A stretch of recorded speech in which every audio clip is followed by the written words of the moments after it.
السلام عليكم ورحمة الله وبركاته.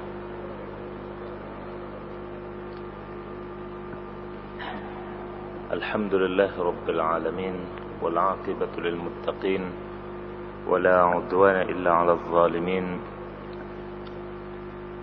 الصلاة والسلام على محمد المبعوث رحمة للعالمين.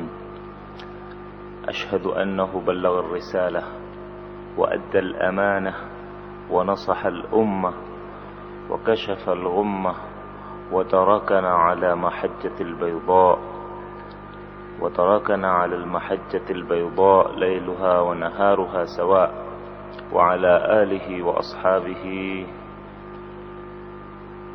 ومن تبعه بإحسان إلى يوم الدين.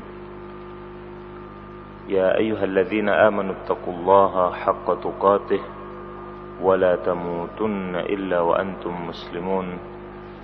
يا أيها الناس اتقوا ربكم الذي خلقكم من نفس واحدة وخلق منها زوجها وبث منهما رجالا كثيرا ونساء. واتقوا الله الذي تساءلون به والأرحام، إن الله كان عليكم رقيبا. يا أيها الذين آمنوا اتقوا الله وقولوا قولا سديدا يصلح لكم أعمالكم ويغفر لكم ذنوبكم، ومن يطع الله ورسوله فقد فاز فوزا عظيما. أما بعد، فإن خير الكلام كلام الله، وخير الهدي هدي محمد صلى الله عليه وسلم، وشر الأمور محدثاتها، وكل محدثة بدعة، وكل بدعة ضلالة، وكل ضلالة في النار. Para hadirin juga pendengar suara Perak Jaya yang saya hormati dan dimuliakan oleh Allah Subhanahu wa taala.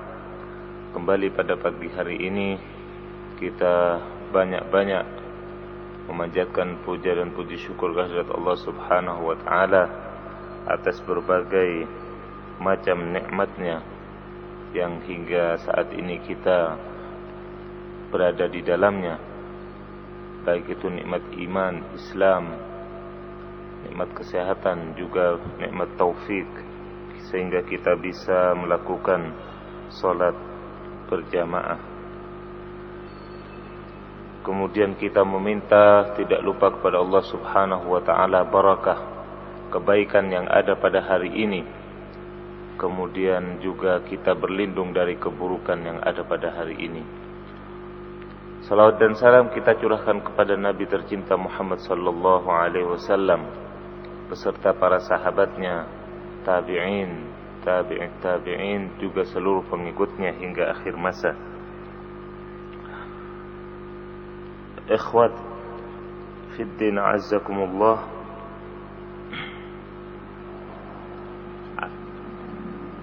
Kalau pada kesempatan yang lalu saya telah bacakan dua riwayat dari Ibnu Abbas, maka saya melihat penting kiranya kalau saya bacakan riwayat yang ketiga dari Muadz bin Jabal radhiyallahu anhu, karena di dalamnya ada beberapa tambahan, baik itu dalam lafaz atau redaksi, juga dalam doa Rasulullah sallallahu alaihi wasallam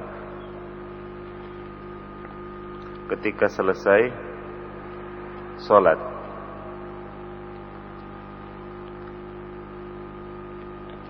قال احتبس عنا رسول الله صلى الله عليه وسلم ذات غداة عن صلاة الصبح حتى كدنا نترايا عين الشمس فخرج سريعا فثوب بالصلاة فصلى رسول الله صلى الله عليه وسلم وتجوز في صلاته فلما سلم دعا بصوته قال لنا على مصافكم كما أنتم ثم انفتل إلينا.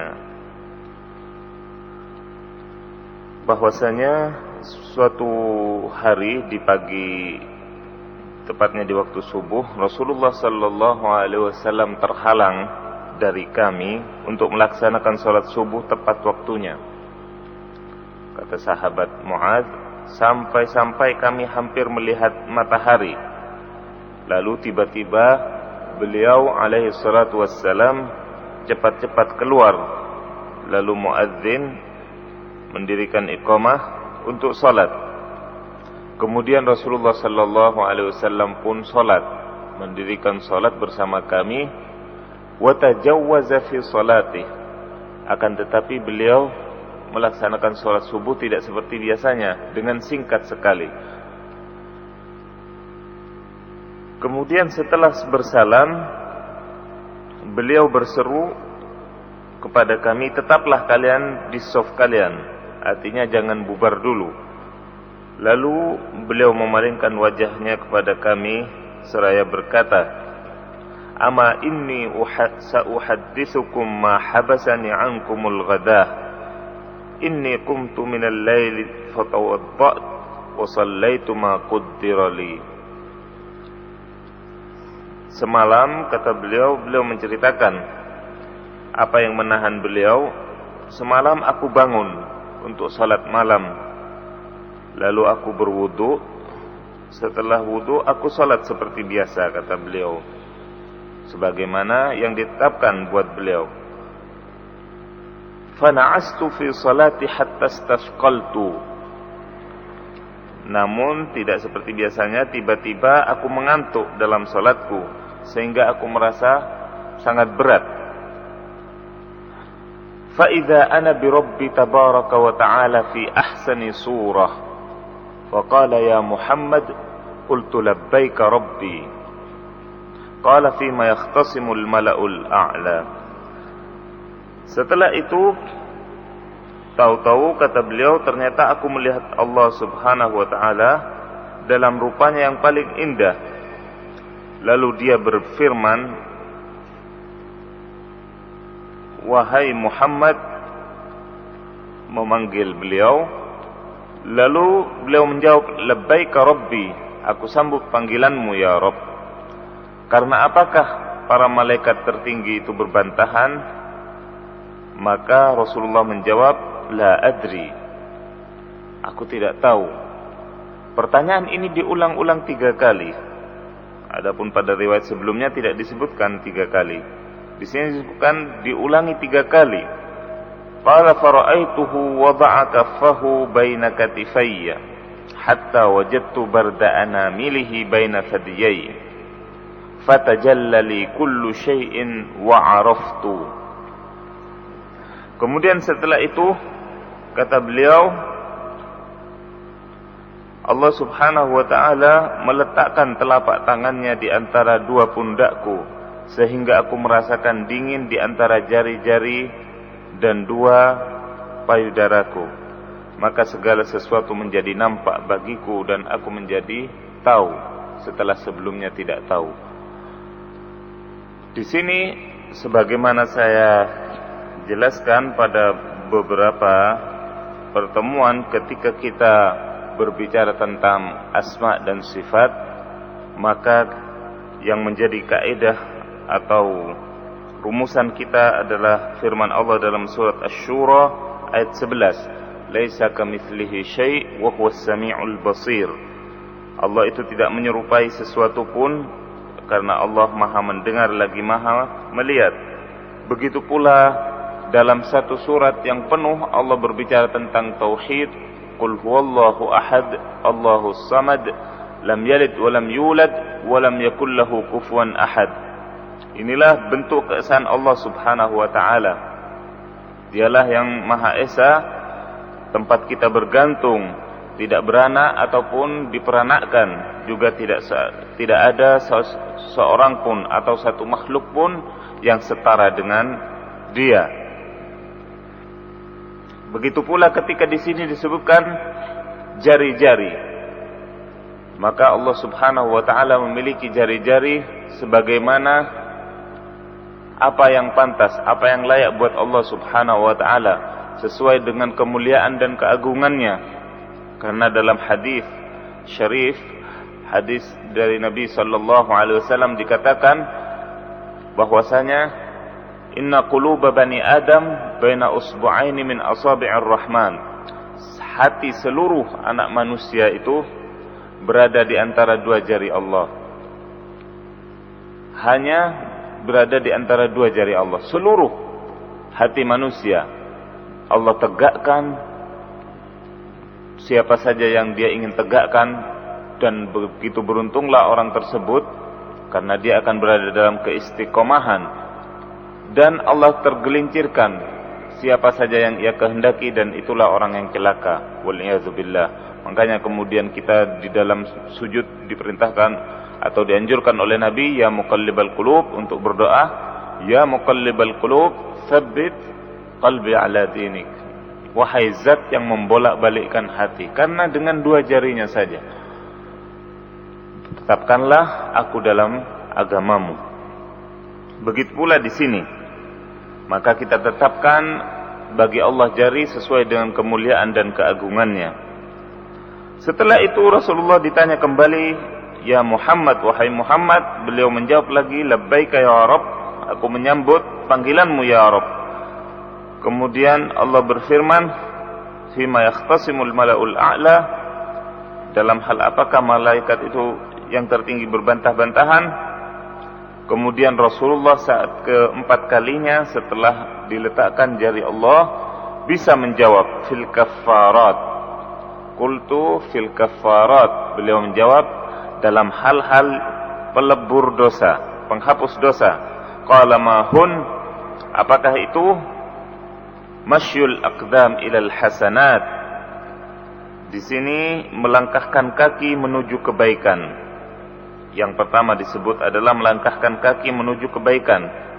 Kemudian wal julus fil masajid ba'da shalawat, dan duduk di masjid, berdiam diri di masjid sesudah melaksanakan salat fardu untuk menantikan salat berikutnya.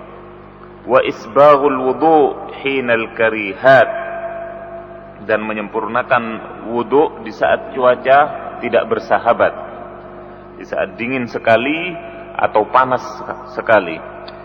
Qala fima qultu it'amut ta'am. Kemudian yang kedua dalam mengangkat derajat, it'amut ta'am, memberikan makanan bagi mereka yang kekurangan. Walinul kalam, di sini tambahan, walinul kalam, yaitu berbicara dengan lemah lembut. Wassalah bil laili wan nasu niyam, dan salat di tengah malam sedang manusia kebanyakan tidur. Qala sal, qultu, kemudian Allah berfirman, maka mintalah engkau kepadaku wahai Muhammad.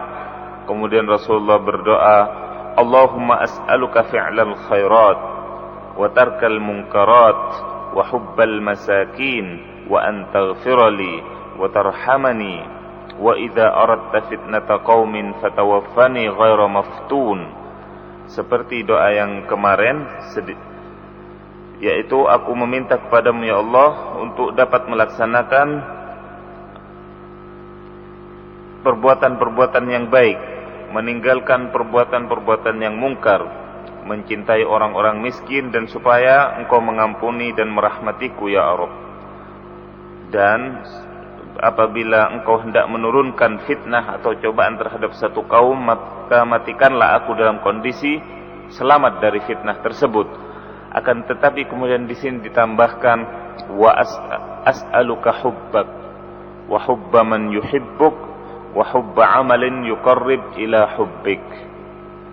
Dan aku meminta, aku memohon kepadamu untuk dikaruniai cinta kepadamu ya Allah, dan cinta kepada orang-orang yang mencintaimu, yaitu cinta kita kepada Nabi, cinta kita kepada para orang-orang saleh.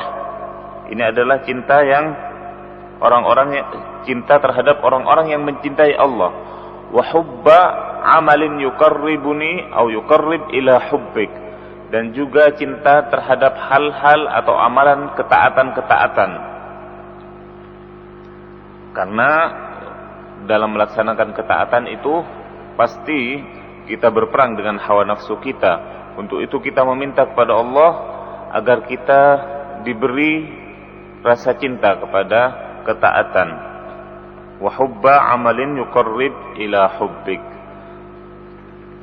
Qala Rasulullah sallallahu alaihi wasallam, innaha haqq fadrusuha thumma ta'allamuha. Ini semua sesungguhnya adalah sesuatu yang hak, maka itu kajilah dan pelajarilah. Para hadirin yang saya hormati dan dimuliakan oleh Allah Subhanahu wa taala, juga pendengar Suara Perak Jaya.